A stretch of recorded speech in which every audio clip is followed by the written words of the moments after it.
Hey everybody, this is Timothy here, and screen name I usually use is DeltaPeng for Delta Penguin, uh, one of my game characters that I created. But here I'm going to play a little Splatoon today.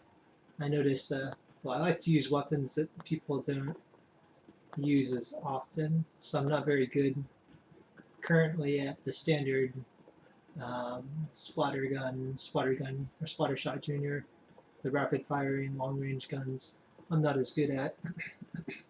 But I like to try to use the more unique weapons. And so currently I've been maining the Classic Squiffer. I like it a lot, and it's kind of like a short range charger or sniper gun, but it can charge very fast. And if it's charged fully, then it's basically a one hit KO, one hit splat.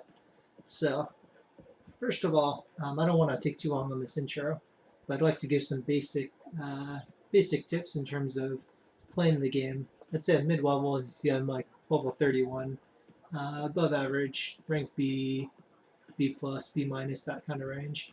Um, let's see. One thing that's helpful and handy is I noticed when playing Splatoon, it's a really fun game. It's very addicting.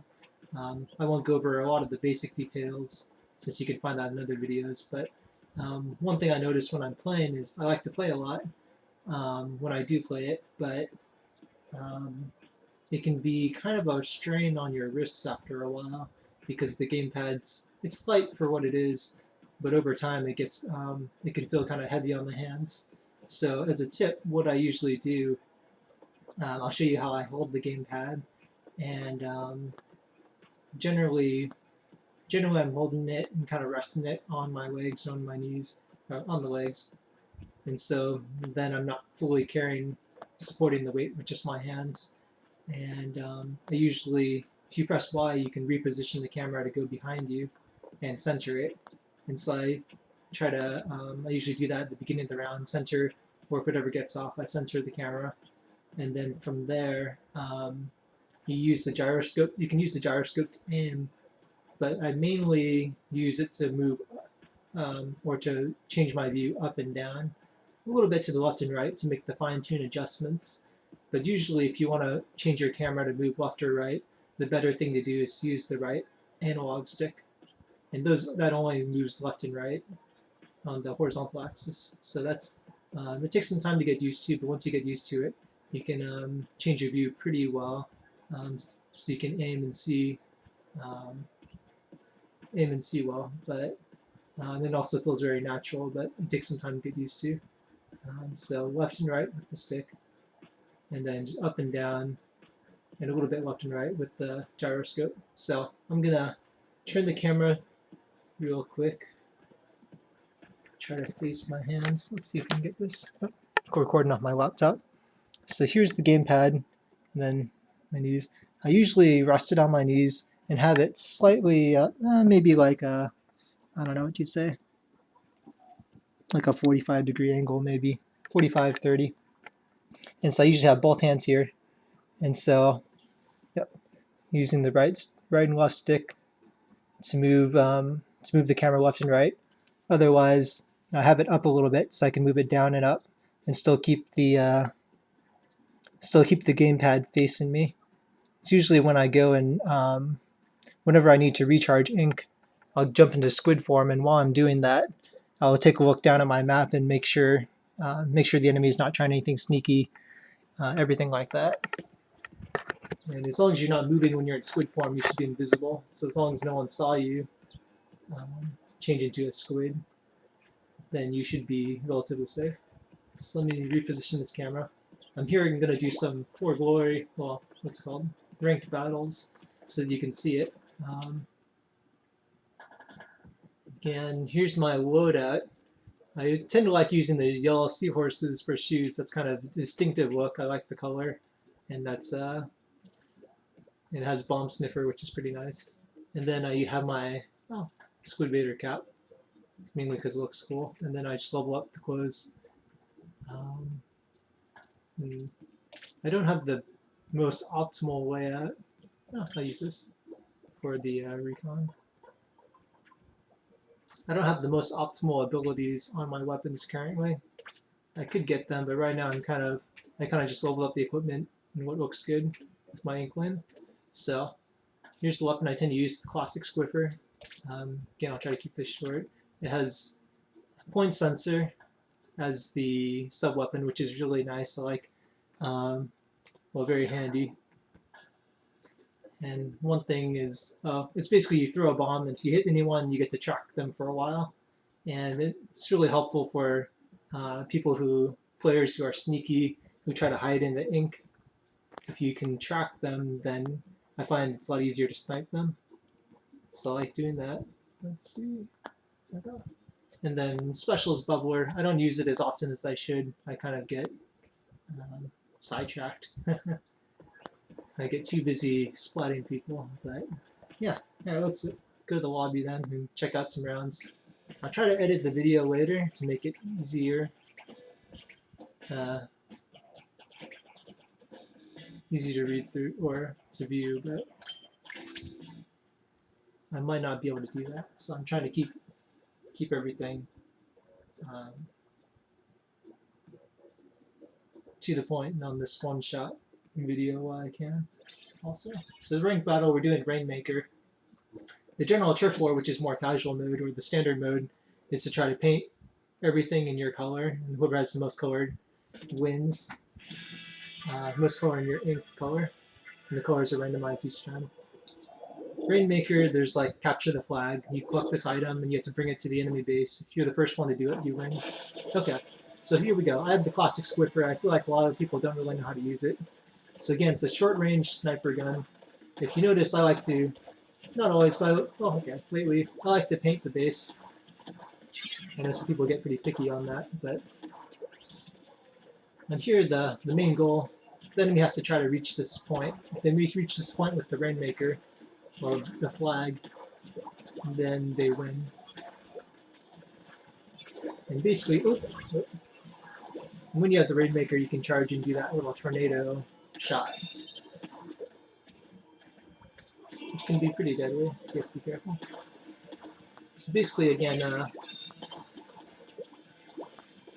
snipers in this game, or the chargers, are interesting because they're not like normal sniper games, or sniper guns, sniper rifles, in other games.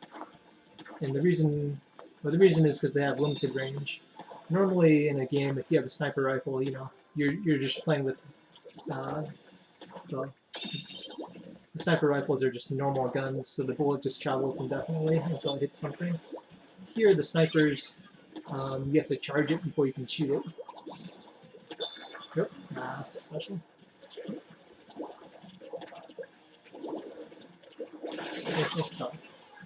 You have to charge it before you can shoot it, and based on how much you charge it, that changes how far the shot goes, as well as the power. So this gun charges very fast. It's like a couple seconds. And if it's fully charged, it's a one-hit splat, one-hit for them. Whoops. I think I hit that Rainmaker. Yeah. So that's the flag item. So this gun, this is the shortest range of all the chargers, but as you can notice, short range, so it's actually better for like close combat, semi-close combat, like that guy go. But it's pretty good at painting things. Like this is all enemy ink here. You can see it makes a nice, charging it fully, it makes a nice line. Some people like to, it shoots pretty fast if you just mash the button. Some people like that. I tend to like charging it all the way, so they just sniper it. Well, that's my sub-weapon. Okay, see, I tracked him, so now the line following him. It's a lot easier to hit him, I think, when you're like that. Too easy. I know the Rainmaker guy, it's just getting close. I should probably stop him.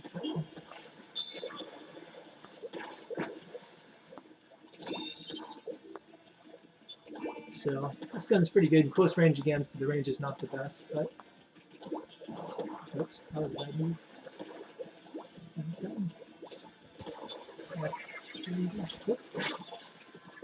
Yeah, so there I had my special upper right hand corner. It was all ready, but lately I've not been using it when I should. I kind of want to save it.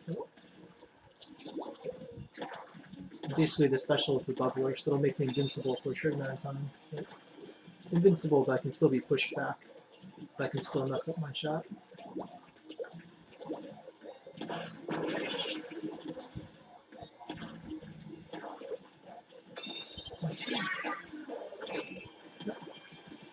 Ah, nice. So yes, so this gun, a lot of people like to use it just to mash and try to paint area.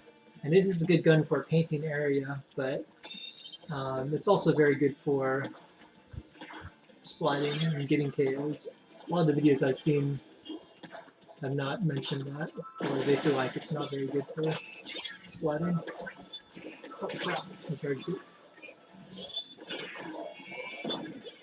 On the contrary, I say it's a very good weapon for splatting. You just have to be closer range, and one of the problems is it has a decent range, but there are other guns like rapid fire, splat gun kind of, or splatter shot kind of guns that have a longer range and are faster.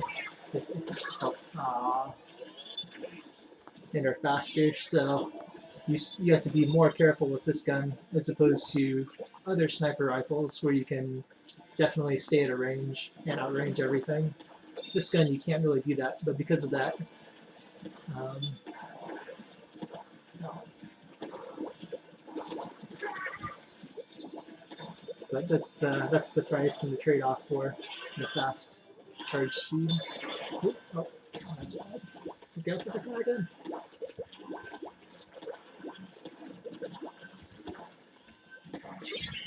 Yeah. I can explain the rules of Rainmaker more as we go if anyone's interested. But yes, so I'd say for the Classic Squiffer or the new Squiffer, the goal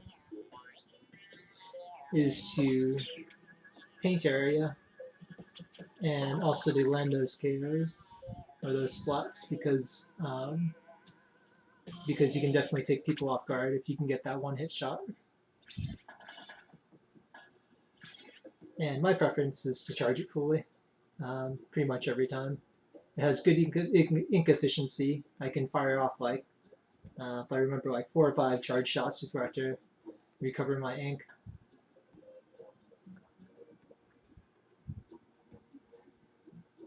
And the main thing is just making sure you don't get outranged. And since you have to be closer, you want to be somewhat stealthy. Or it's advantageous if you can be somewhat stealthy when you're doing it. Okay, so even though you're not required to paint ground, I like to at least paint the base area pretty well, and I think that's important because in this game, even though painting everything is not a requirement in ranked mode, it makes having more turf in your area painted in your color will make it so you can travel easier, because whenever you're a squid, if you're inside your ink, when you're a squid, you move about twice as fast as usual. You recover ink, you recover health, you're stealthy for the most part. If you're moving, they can see the ripples as you move. But for the most part, you're a lot harder to hit. Let's see, there's a guy down there, because I threw my bomb. Let's just run like a door. What are you trying to do?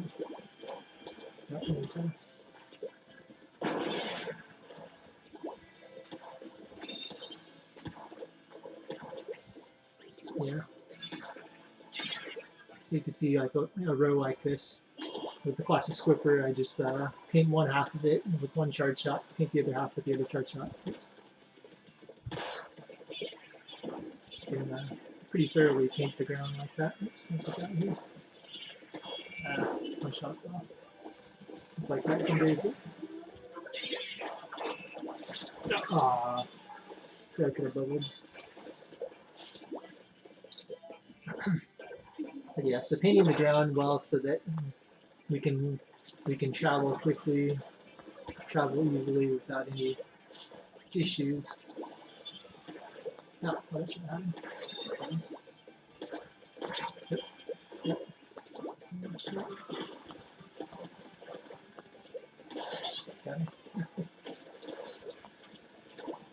Where's my thing? There it is. The angle.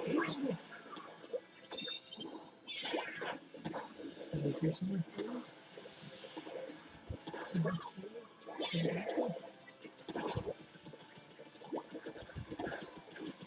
Okay. So there's my sub-weapon bomb. So I'm trying to track people. So if you notice, missed it. So I'll try to paint our area well, and then because chargers shoot in a straight line, if you notice when I'm painting, what I try to do, okay, yeah, what I try to do is create pathways for the rest of the team to walk in, or to quickly travel in. So here I'm just painting in this area, since it's close to the base. I don't want any of the enemies to be able to move freely here, and I don't want them to be able to hide and sneak attack. And so I try to paint.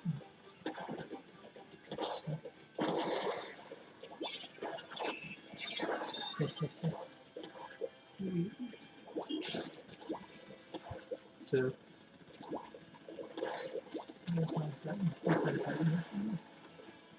as in, friend as in my squid enemy. There he is. So, let's take a look. Okay, there's some blue here. There's probably someone in our base. Oh, look at that. They have a beacon. Nice. Good team.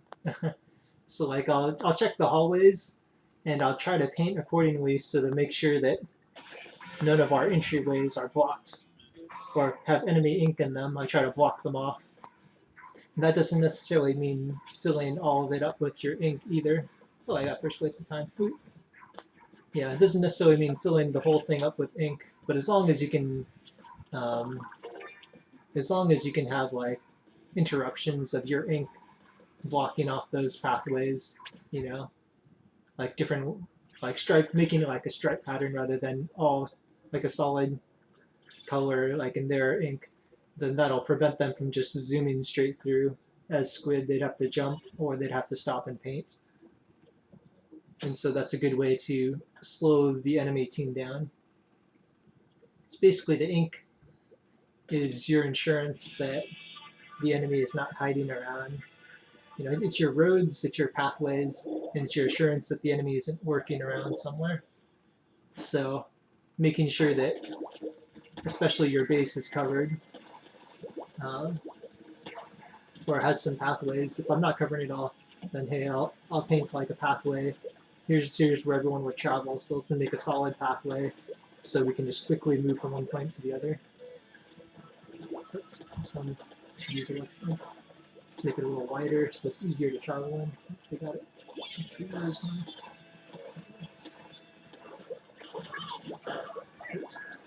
Yeah, so tracking is good because, oops, there's a sniper. Oh yeah. Tracking is good because it not only lets me know where people are, it lets my whole team know where the enemy is too. So even if I could track them but not defeat them, but then like someone after me could come and get them because if I put the trace on them, someone else can find and get them. It also prevents them from sneaking around again. Oh, right. I guess you can travel that high up. Sometimes the maps are slightly adjusted for ranked nodes, so normally I don't think the enemy can find it this far.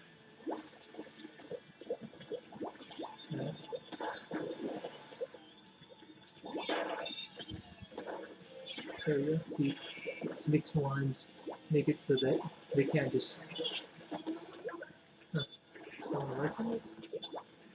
Again, make it so that they can't just freely travel or sneak around. So here's ink behind us, so I'm covering that up so I don't get back attacked.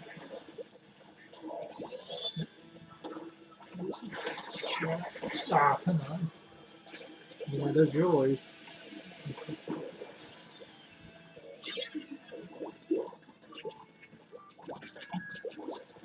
Yeah, so the flag only one person can carry it at a time, and the person that's carrying it, my shot.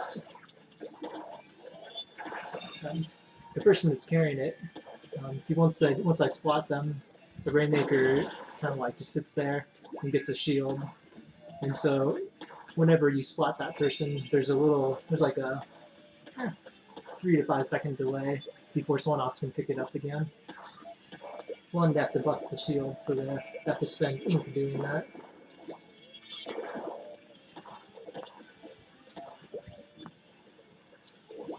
Nice.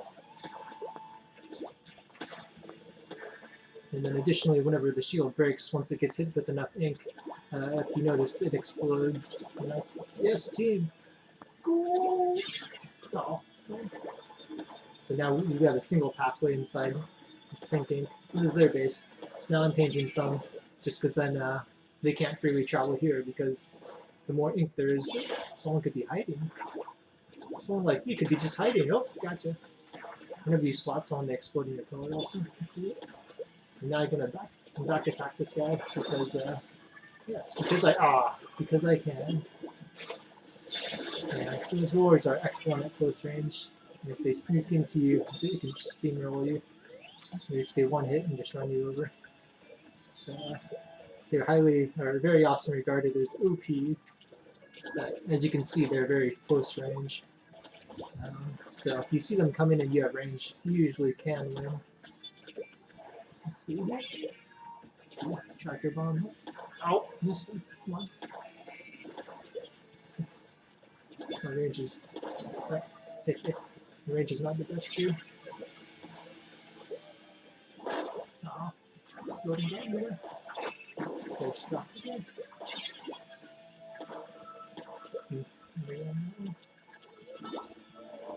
Hello, friend. Are you sure that's where you want to travel?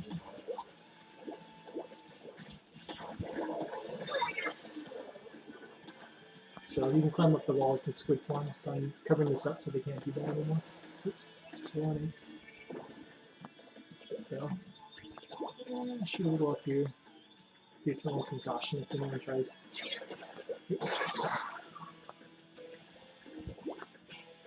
Make the enemy hesitant. You put paint around to make the enemy hesitant to move forward. Because if there's ink around, there's a possibility that one of us could be around. Oops, oops.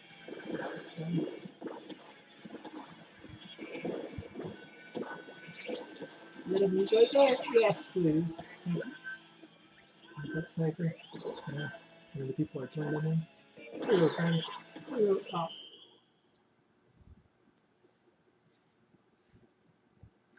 Okay. So you can see we've won, and because we were able to carry the Rainmaker, not to the point, but we carried it the furthest of both teams, so we win. But you can see the map was painted pretty well in our color. At least our half was nicely colored.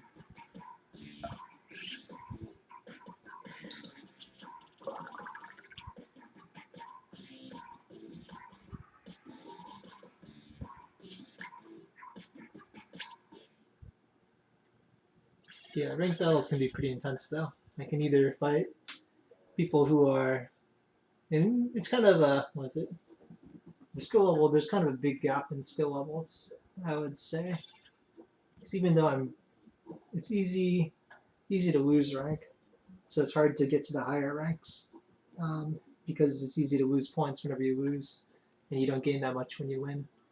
But I don't know, I tend to find like people in my rank bracket, B, B minus, B plus, where sometimes like a lot, I can defeat them pretty easily, and then sometimes like, you know, I find people who defeat me really easily, so it seems like the gap, even though we're a similar rank, the gap can be pretty large in skill, or maybe consistency and whatever else. Yeah, so this is probably I'll just close this video for now so it didn't get too long. I'll start a new one if I want in.